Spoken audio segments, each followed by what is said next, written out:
ఛత్తీస్గఢ్ లో మావోయిస్టు పార్టీకి మరో ఎదురుదెబ్బ తగిలింది. నారాయణపూర్ జిల్లాలో భద్రతా బలగాలు మావోయిస్టుల మధ్య భారీ ఎన్కౌంటర్లో మావోయిస్టు పార్టీకి చెందిన కేంద్ర కమిటీ సభ్యులు మృతి చెందారు. చనిపోయిన ఇద్దరు కేంద్ర కమిటీ సభ్యులుగా తెలంగాణకు చెందిన వారుగా గుర్తించారు. మృతుల్లో ఒకరు సిరిసిల్ల జిల్లాకు చెందిన కడారి సత్యనారాయణ రెడ్డి, మరొకరు సిద్దిపేట జిల్లాకు చెందిన కట్ట రామచంద్రారెడ్డి అని తెలిపారు భద్రతా బలగాలు. వీరిద్దరి తలపై 40 లక్షల రూపాయల చొప్పున రివార్డుందన్నారు. ఎన్కౌంటర్ జరిగిన స్థలంలో AK-47 rifle, INSAS rifle, BJL launcher, పెద్ద మొత్తంలో పేలుడు పదార్థాలు స్వాధీనం చేసుకున్నట్లుగా పేర్కొన్నారు.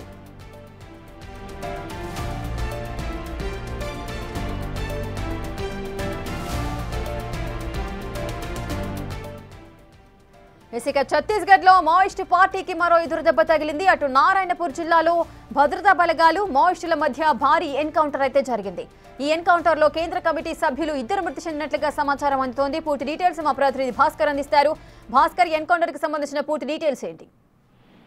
మహారాష్ట్ర ఛత్తీస్గఢ్ సరిహద్దు ప్రాంతంలో నారాయణపూర్ జిల్లాలో అబుజ్మడ్ అడవుల్లో భారీ ఎన్కౌంటర్ జరిగింది. ఫలితంగా చూస్తుంటే మాత్రం కేంద్ర కమిటీలు ఇద్దరు కూడా ఒక్కసారిగా ఆ పోలీసులు తూటాలకు బలైపోయిన నేపథ్యం అయితే ఉంది. ఒక్కొక్కరి పైన కూడా సుమారు 40 లక్షల చొప్పున రివార్డు ఉన్న నేపథ్యం అయితే ఉంది. ఇప్పటికే దీన్ని అధికారికంగా కూడా ఛత్తీస్గఢ్ ప్రభుత్వం ప్రకటించింది. మరోవైపున అంటే ఈ యొక్క ఎన్కౌంటర్ పై కూడా పలు అనుమానాలు వ్యక్తం చేస్తున్నారు ప్రజా హక్కు సంఘం నేతలు సైతం కూడా. అయితే మొత్తానికైతే ఎన్కౌంటర్ జరిగిన ప్రాంతంలో ఒక్కసారిగా అంటే ఈ పోలీసు పక్కా సమాచారం అబుజ్మడ్ అడవుల్లో మావోయిస్టులు సంచరించారని, దాంట్లో కేంద్ర కమిటీ సభ్యులు రామచంద్రారెడ్డితో పాటు మరోవైపున కంది సత్యనారాయణ రెడ్డి కూడా ఉన్నట్టు కూడా పక్కా సమాచారం మేరకే వాళ్ళంతా కూడా ఆ నారాయణపూర్ జిల్లాలో మొత్తం రౌండప్ చేశారు. 3 అంచెల వ్యవస్థ లెక్క కూడా ఒక్కసారిగా అడవిలోకి దూసుకెళ్లిన నేపథ్యంలో ఉంది. మొత్తానికైతే ఒక 3 అంచెల వ్యవస్థ అంటే టోటల్ గా వీళ్ళు ఉన్న పరిసర ప్రాంతం మొత్తాన్ని కూడా పొజిషన్ తీసుకున్న తర్వాతనే మొత్తాన్ని కూడా చుట్టుముట్టారు. ఫలితంగా చూస్తుంటే మాత్రం వాళ్ళు విజిలేం పరిస్థితుల్లోనే వాళ్ళంతా కూడా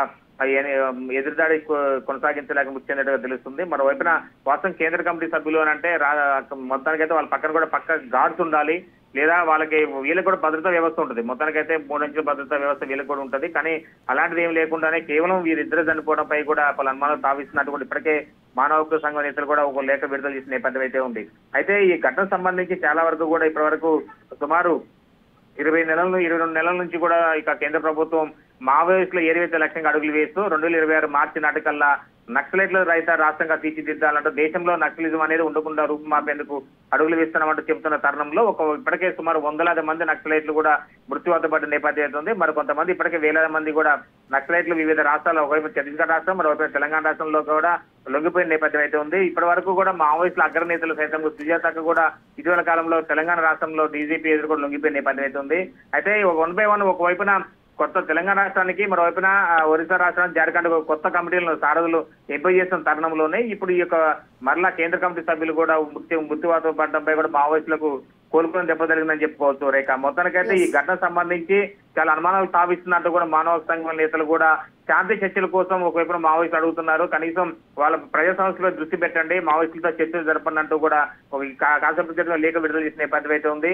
ఒకవైపున ఈ బోటుకప్ ఎన్కౌంటర్ అంటూ కూడా ప్రజా సంఘం నేతలు కూడా ఊహించబడుతున్న నేపథ్యం అయితే ఉంది. రేఖ భాస్కర్, అయితే వారిద్దరు కూడా కేంద్ర కమిటీకి చెందిన సభ్యులని చెబుతున్నారు. మరి వారి యొక్క డెడ్ బాడీలను కుటుంబ సభ్యులకు ఎప్పుడు అప్పగించే అవకాశాలు ఉన్నాయి? అదేవిధంగా వీరి యొక్క ఎన్కౌంటర్ పై వారి యొక్క కుటుంబ సభ్యులు ఏమంటున్నారు?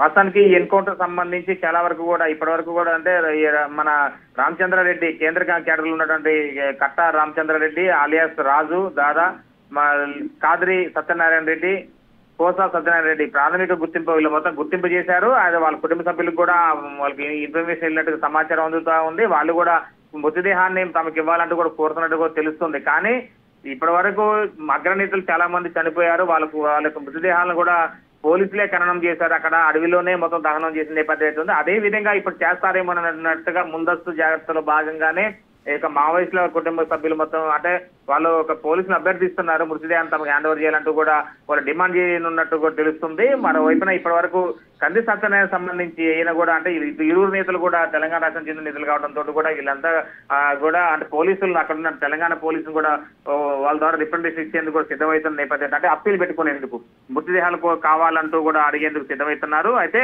ఈ యొక్క మృతికి సంబంధించి చాలా వరకు కూడా అనుమానాలు వ్యక్తం చేస్తున్నాయి. వీళ్ళ నేర చరిత్రను సైతం కూడా బయట తీసి వీళ్ళు ఎలాంటి ఘాతకాలు పాల్పడ్డారు, ఇంతకుముందు వీళ్ళ యొక్క వ్యూహాలతో ఎంతమంది పోలీసులు అమరులైపోయినారు అనే దాని డేటా కూడా తీస్తున్న నేపథ్యం అయితే ఉంది. ఈ కాసేపటి క్రితమే అంటే నారాయణపూర్ జిల్లాలో ఉన్నటువంటి పోలీసులు కూడా అధికారికంగానే వాళ్ళు వెల్లడి చేశారు.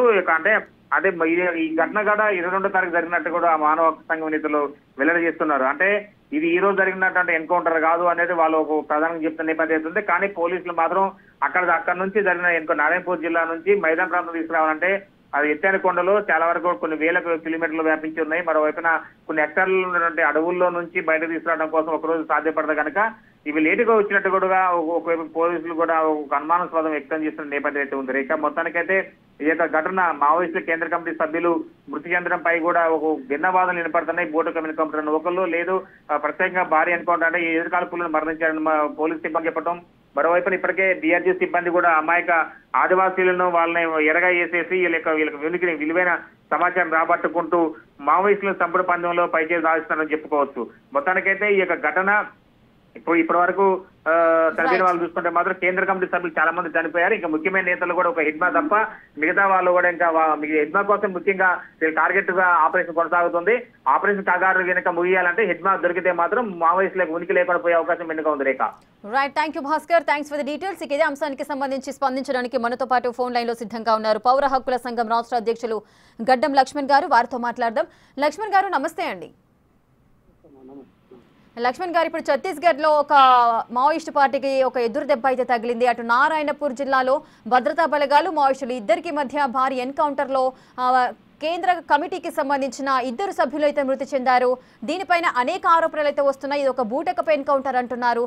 నిజంగానే అది బూటకపు ఎన్కౌంటర్ అంటారా? ఎందుకంటే పెద్ద భారీ ఎన్కౌంటర్ జరిగింది అన్నప్పుడు 2 మాత్రమే పర్టికులర్ గా కేంద్ర కమిటీ సభ్యులే మరణించడానికి రీజన్స్ ఏమై ఉంటాయి?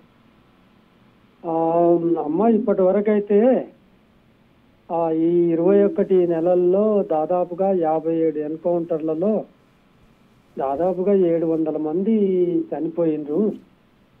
ఈ 700 మందిలో అమాయకపు ఆదివాసీలు ఒక 470 మంది దగ్గర ఉంటారు. మహిళలు కూడా చనిపోయిండ్రు. ఆదివాసీ మహిళల పైన అసంఖ్యాకంగా అత్యాచారాలు కూడా జరుగుతున్నాయి. అవి లెక్కలోకి రావటం లేదు.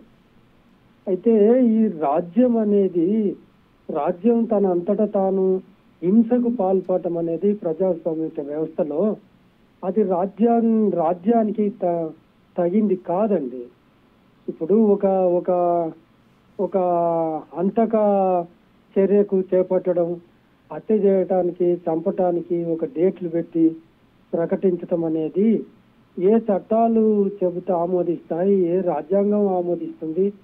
ఇది ఒక భారత సమాజానికి, స్వతంత్రానికి సాధించుకున్న ఈ ప్రజాస్వామ్య వ్యవస్థకు, మన దేశ ప్రజలకు, సమైక్యతకు, సమగ్రతకు, ఐక్యతకు రాజ్యమే ఒక టెర్రరిస్ట్ గా, రాజ్యమే ప్రమాదకారిగా మారిన పరిస్థితిని ఇవాళ మనం చూస్తా ఉన్నాం.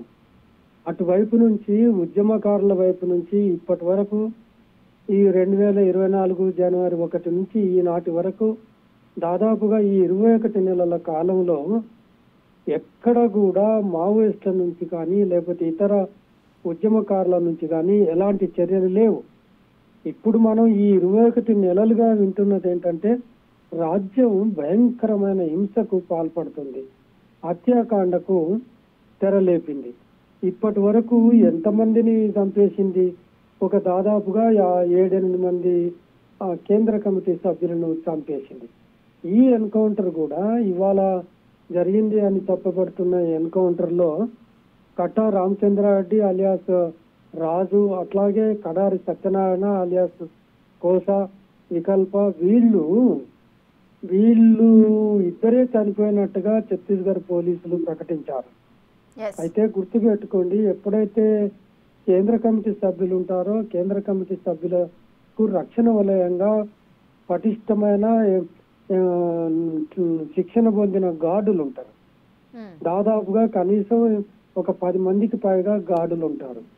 అయితే ఇద్దరు చనిపోవటం అనేది మనకు ఏం తెలియజేస్తుందంటే అందులోనే కోవర్టులను ఏర్పాటు చేసుకొని ఆ కోవర్టుల ద్వారా ఈ కేంద్ర రాష్ట్ర ప్రభుత్వాలు పన్నాగం పన్ని వీళ్ళని చంపేస్తున్నాయి. ఇద్దరు లక్ష్మణ్ గారు ఒక్క విషయం అండి, ఇప్పుడు నార్మల్ గా మావోయిస్టులంతా కూడా లొంగిపోవాల్సిందిగా వారు ఆల్రెడీ చెప్పారు. మేము లొంగిపోతామంటూ కూడా ఒక లేఖను కూడా ఈ మధ్య కాలంలోనే రిలీజ్ చేసిన సందర్భాలు కూడా ఉన్నాయి. మరి ఇంత జరుగుతున్నప్పుడు లొంగిపోవడానికి వారు సిద్ధంగా ఉన్నప్పుడు మళ్ళీ ఎన్కౌంటర్కి ఎందుకు వాళ్ళని పిలిచి చర్చలతో ఈ సమస్యనంతా సద్దుమణిగించే అవకాశాలు ఉంటాయి కదా? అదే కదా, ఇప్పుడు వాళ్ళు లొంగిపోతాము అని అందులో మాకు చర్చలకు అవకాశం ఇవ్వండి, ఏదైనా విషయం మాట్లాడుకుంటే మాట్లాడదామని అభయ్ పేరిట వచ్చిన లెటరు ఆయన వ్యక్తిగత సొంతంగా మన రాసిన లెటర్ అని మళ్ళీ తర్వాత జగన్ పేరిట వచ్చిన లెటర్ చాలా స్పష్టంగా రాశారు. అయితే లొంగిపోవటానికి కొంతమంది సిద్ధంగా లేరు అనే అంశం మనకు అర్థమవుతుంది. ఉద్యమ బాటలోనే నడవాలని కొంతమంది లొంగిపోవాలని కూడా ప్రయత్నాలు సాగిస్తున్నారు. పోనీ లొంగిపోవాలి అని వాళ్లతోనైనా చర్చలు జరుపుదామని ఆ వర్గం అభయ్ రాసిన లెటర్లో సారాంశం ప్రకారంగా చర్చలు జరపాలని అంటున్నారు కదా. మరి ఇప్పటి వరకు చర్చలకు కేంద్ర ప్రభుత్వం దిగిరాక ఇంకా తుపాకీతోటి తూటాలతోటే రాజ్యం వెళుతామంటే ఇంకా చట్టాలు ఎందుకు మన దేశంలో? వాళ్ళని అభినందిస్తాడు, వాళ్ళకు అవార్డులు రివార్డులు ఇవ్వటం అంటే వీళ్లకు ఈ డిఆర్జీ బలగాలు ఉన్నాయి కదా, అది ఆదివాసీలతో కూడుకున్న పూర్వాశ్రమంలో వాళ్ళు సల్వాజుడు కార్యకర్తలు. ఆ సల్వాజుడును ఇప్పుడు డిఆర్జీ అని చెప్పి దళాలకి వాళ్ళ చేతిలో అత్యాధునికమైన ఆయుధాలు ఇచ్చి వాళ్ళ కళ్ళను వాళ్ళ చేతిలో పొడిపించే ప్రయత్నం చేస్తుంది కేంద్ర ప్రభుత్వం. అయితే ఈ రకమైన హింస ఏదైతే ఉందో, మనం నిత్యం వింటున్న వార్తలు ప్రభుత్వ పరంగా హింస సాగుతుంది. ప్రభుత్వము బీజేపీ ఉన్నది కేవలం మావోయిస్టు పార్టీని మట్టుబెట్టడం. మావోయిస్టు పార్టీ ఎక్కడ నీకు ఇబ్బందికరంగా లేకపోతే ప్రమాదకారిగా మారింది? 21 నెలలుగా వాళ్ళ దగ్గర నుంచి ఏమీ లేవు కదా. ఎందుకని ఇంత మారణ హోమాన్ని కొనసాగిస్తున్నారు? ఇప్పటికైనా చర్చల కమిటీ అఖిల భారత స్థాయిలో ఢిల్లీ కేంద్రంగా ఏర్పడ్డ చర్చల కమిటీ అభ్యర్థిస్తూనే ఉంది, పౌర సమాజం అభ్యర్థిస్తూనే ఉన్నారు, మావోయిస్టులు అభ్యర్థిస్తూనే ఉన్నారు, మేధావులందరూ విన్నవించుకుంటున్నా కానీ ఇక్కడ ఎక్కడ కూడా వినకుండా అంతెందుకండి, తెలంగాణ ముఖ్యమంత్రి రేవంత్ రెడ్డి గారు కూడా వాళ్ళు మన వాళ్ళే కదా, వాళ్ళతో చర్చలు జరపాలి కానీ మీరు చంపటానికి ప్రజాస్వామ్య వ్యవస్థలో ఏ రాజ్యాంగం మీకు అధికారం ఇచ్చింది అని ప్రశ్నలు లేవదీస్తున్నారు. కేవలం ఇది అమిత్ షా గాని మన ప్రధానమంత్రి గారు గాని కలిసి మానవమానికి మొత్తంగా తెరలేపి ఈ మానవమాన్ని సాగించి రక్త పేరులు పారిస్తున్న ఈ వైనం వెంటనే ఆగిపోవాలి. ఆ డిఆర్జీ బలగాలను, అది చట్ట వ్యతిరేకమైన బలగాలు, అది బలగాలను వెనక్కి తీసుకోవాలి. ఆ ఛత్తీస్గఢ్ రాష్ట్రం దండకారణ్యంలో అడుగడుగున ప్రతి 4 కిలోమీటర్స్ ఒక క్యాంపు పెట్టిండ్రు. ఆ క్యాంపులో ఎక్కడో సరిహద్దులో ఉండాల్సిన సరిహద్దు బలగాలను పెట్టిండ్రు, కోబ్రాలను పెట్టిండ్రు, సిఆర్పిఎఫ్ ను పెట్టిండ్రు, రకరకాల సైన్యాలను, సైన్య శకటాలు తిరుగుతా ఉన్నాయి. ఇది భారతదేశం కాదా? భారతదేశం సరిహద్దు దండకారణ్యం. ఎక్కడ ఉండాల్సిన బలగాలు ఎక్కడ ఉంటున్నాయి, ఎందుకు ఉంటున్నాయి? క్యాంపులు 650 క్యాంపులు పెట్టిండ్రు. ఎవరి అనుమతి తీసుకొని పెట్టిండ్రు? వీళ్ళకి పెసా యాక్ట్ ఉంది, ఆదివాసులకు రక్షణ, ప్రత్యేక రక్షణ చట్టాలు ఉన్నాయి. పెసా చట్టం ప్రకారంగా అక్కడ గ్రామ సభ తీర్మానం లేకుండా ఏ నివాసం ఏర్పాటు చేయడానికి వీల్లేదు. ఇప్పుడు నక్సలైట్లకు, ఉద్యమకారులకు రాజ్యాంగం మీద, ప్రజాస్వామిక వ్యవస్థ మీద, చట్టాల మీద నమ్మకం లేదు అంటారు. మరి కేంద్ర ప్రభుత్వం, బీజేపీ ప్రభుత్వం ఏం చేస్తుంది? దానికి కనుక నిజంగా రాజ్యాంగం మీద, ఆదివాసుల మీద ప్రేమ ఉంటే, ఆదివాసుల మీద ప్రత్యేక రక్షణ చట్టాలను అమలు పరిచే ఆ రాజ్యాంగబద్ధమైన ఆ బాధ్యతను విస్మరించి అక్కడ క్యాంపులు ఎట్లా పెడుతుంది చెప్పండి? అన్ని క్యాంపుల అవసరం ఏముంది? దేశానికి అంత పెద్ద సమస్య ఏమొచ్చింది? దేశంలో ఆకలి ఉంది, దేశంలో అసమానతలు ఉన్నాయి, అణిచివేత ఉంది, హింస ఉంది, దేశంలో కులం ఉంది, ఆర్థిక అసమానతలు ఉన్నాయి. వీటి మీద దృష్టి పెట్టండి, వీటన్నిటి మీద దృష్టి పెట్టండి. మనం ఎక్కడ ప్రయాణం చేస్తున్నాం? కేవలం కార్పొరేట్ల ప్రయోజనాలను సంరక్షించడం కోసం మాత్రమే, కేవలం ఆ ఇంటర్నేషనల్ మానిటరీ ఫండ్ ను, ఆ వరల్డ్ బ్యాంక్ ను సంతృప్తి పరచడం కోసం మాత్రమే, దేశీయ విదేశీ సంస్థలను మొత్తం భారతదేశ సంపద అంతా కొల్లగొట్టి వాళ్ళ చేతిలో పెట్టడం కోసం మాత్రమే ఈ బీజేపీ ప్రభుత్వం పనిచేస్తుంది. లక్ష్మణ్ గారు, ఇంకొక విషయం, ఇందాక మీరు మాట్లాడినప్పుడు అమాయకులైన ఆదివాసీలు కూడా ఈ 21 నెలల్లో జరిగిన ఎన్కౌంటర్ లో వారు కూడా ప్రాణాలు కోల్పోయారు. వారి సంఖ్య 700 పైచిలకే ఉంది అని అన్నారు. సో నిజంగానే ఆదివాసీలు కూడా ప్రాణాలు కోల్పోతున్నారా? అంటే ఆ మావోయిస్టులకు ఆదివాసీలకు తేడా లేకుండా ఉంటుందా? అంటే ఒక్కటి గుర్తుపెట్టుకోండి, ఎక్కడైతే ఇనుప బూట్ల కాళ్ళ తప్పుడులు సాగుతూ ఉంటాయో, ఎక్కడైతే మిలిటరీ క్యాంపులు ఉంటాయో, ఎక్కడైతే పోలీస్ క్యాంపులు ఉంటాయో, అక్కడ ఖచ్చితంగా మొట్టమొదలు బలయ్యే వ్యక్తి మహిళల పైన నిత్యం వాళ్ళ అడవికి వెళ్ళి అడవి సంపద మీద ఆధారపడి బ్రతికే వాళ్ళు ఈ ఆకులాకుల అంగుయిలు వేసుకొని తిరుగుతున్నప్పుడు వాళ్ళ అడవికి ఎట్లా పోతారు? ఒకవేళ వాళ్ళ కంట్లో పడితే వీళ్ళు మహిళలు సురక్షితంగా తిరిగి ఇల్లు ఎట్లా చేరుకుంటారు? ఇది మనకు తెలియని అంశం కాదు కదా. ఆ ఒంటరి ప్రాంతం, ఎవరు దిక్కులేని ప్రాంతం, ఒక సైనికుడికి ఒక మహిళ ఎదురుపడే వాడు ఊరికేనే వదిలేస్తాడు ఆ సైనికుడు? అర్థం చేసుకోండి. అయితే మొత్తం ఈ ఘర్షణలో కేవలం మావోయిస్టులు మాత్రమే చనిపోతలేరు. నేను ఇందాక చెప్పినట్టుగా ఈ సంపద అంతా దాదాపుగా ఐరన్ ఓర్ ఉంది. 29 రకాల ఖనిజ సంపద దండకారణ్యంలో ఛత్తీస్గఢ్ రాష్ట్రంలో నిక్షేపాలు ఉన్నాయి. అవి అత్యంత విలువైనవి. భారతదేశంలో ఉన్న మొత్తం ఐరన్ ఓర్ 23% కేవలం ఛత్తీస్గఢ్ లోనే ఉంది. ఈ సహజ సంపద మొత్తం వెలికి తీసి నేలను కోసేసి దాని గర్భంలోంచి దాన్ని తీసి ఆ సంపదనంతా తీసి పెట్టుబడిదారుల చేతిలో పెట్టాలి.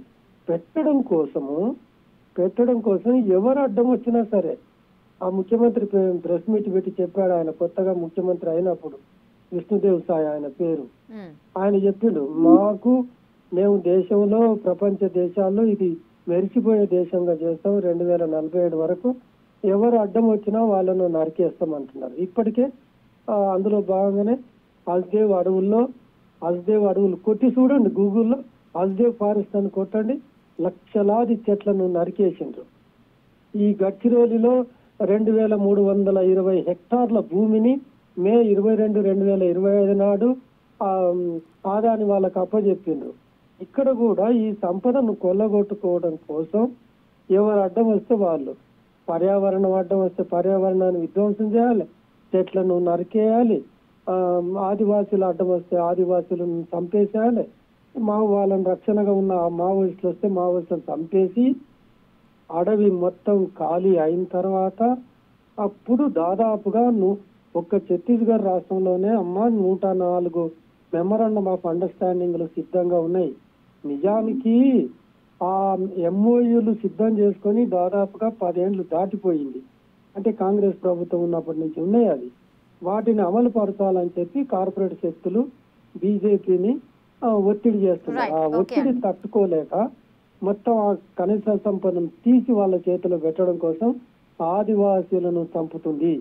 బీజేపీ ఆదివాసీ వ్యతిరేకము, బీజేపీ కమ్యూనిస్టులకు వ్యతిరేకము, బీజేపీ క్రిస్టియన్లకు, ముస్లింలకు, గిరిజనులకు, దళితులకు వ్యతిరేకమైన విధానం అక్కడ ఉంది మూలం. ఈ కార్పొరేట్ ప్రయోజనాలు సంరక్షించే విధానాలను తీసుకొస్తున్నారు చూడండి. ఈ మారణ హోమానికి మూలం అక్కడ ఉంది. ప్రభుత్వం, కేంద్ర ప్రభుత్వం వెంటనే ఈ జరిగిన ఎన్కౌంటర్ల పైన న్యాయ విచారణ జరిపించాలి, క్యాంపులు ఎత్తివేయాలి, కోంబింగ్ ఆపరేషన్లు నిలిపివేయాలి, మొత్తం సైన్యాన్ని వెనక్కి తీసుకోవాలని పౌర హక్కుల సంఘం పదే డిమాండ్ చేస్తుంది. ఓకే, థ్యాంక్ యూ లక్ష్మణ్ గారు, మీ స్పందన తెలియజేసినందుకు thank you so much. Chhattisgarh లో మావోయిస్టు పార్టీకి ఒక ఎదురు దెబ్బ అయితే తగిలింది. అటు నారాయణపూర్ జిల్లాలో భద్రతా బలగాలు మావోయిస్టుల మధ్య భారీ ఎన్కౌంటర్ లో కేంద్ర కమిటీ సభ్యులు 2 మృతి చెందారు. बड़ी सफलता जो छुप कर बैठे हुए थे, ऐसे 2 सीसी मेंबर जो टॉप मोस्ट इनका कैडर होता है, ऐसे 2 सीसी मेंबर, एक जिसका नाम रामचंद्र रेड्डी उर्फ राजू दादा उर्फ गुडसा उसंडी, जो इसकी उम्र 63 साल लगभग थी, वो भी न्यूट्रलाइज हुआ है, और दूसरा सत्यनारायण रेड्डी उर्फ कोसा, जिसकी उम्र 67 साल थी. ये 2 सीसी मेंबर आज न्यूट्रलाइज में हैं. सीसी मेंबर मतलब इनका टॉप कैडर होता है, और ये 2 सीसी मेंबर के आज न्यूट्रलाइज होने का अर्थ ये है कि ये बहुत बड़ी सफलता, एक दिन में 2 सीसी मेंबर का न्यूट्रलाइज होना ये बहुत बड़ी बात है। एक जिले में जब अभी हम लोग ध्यान दे रहे थे कि गरियाबंद में 2 सीसी मेंबर, एक पहले चलपति वहाँ न्यूट्रलाइज हुआ और उसके बाद फिर उसी क्षेत्र में एक मनोज करके सीसी मेंबर वो न्यूट्रलाइज हुआ था। एक बसवराजू जो जनरल सेक्रेटरी थे वो नारायणपुर में न्यूट्रलाइज हुआ और उसके बाद एक बीजापुर में हुए और एक झारखंड में, फिर एक ने तेलंगाना में आत्मसमर्पण किया, एक ने महीने भर पहले महाराष्ट्र में आत्मसमर्पण किया था। तो इन सारे ये स्थितियों को देख करके जब आप ध्यान आता है कि टॉप कैडर नक्सलियों का ये लगभग अब समापन की तरफ है, अब इसमें ज़्यादा कुछ बचा नहीं।